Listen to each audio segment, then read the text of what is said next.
২৪শে আগস্ট ফেনীর অবস্থা হেলিকপ্টার থেকে যা দেখা গিয়েছে, এখন শুধু ত্রাণের অভাব রয়েছে এলাকাগুলোতে।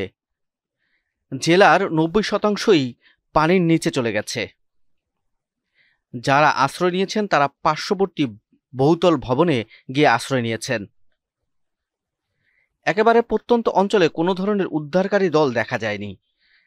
সত্যি বলতে কেউ যদি স্বেচ্ছায় গিয়েও সেই উদ্ধার তৎপরতা চালাবে সে পরিবেশও নেই। বহুতল ভবন ব্যতীত সবকিছুই পানির নিচে বলা চলে।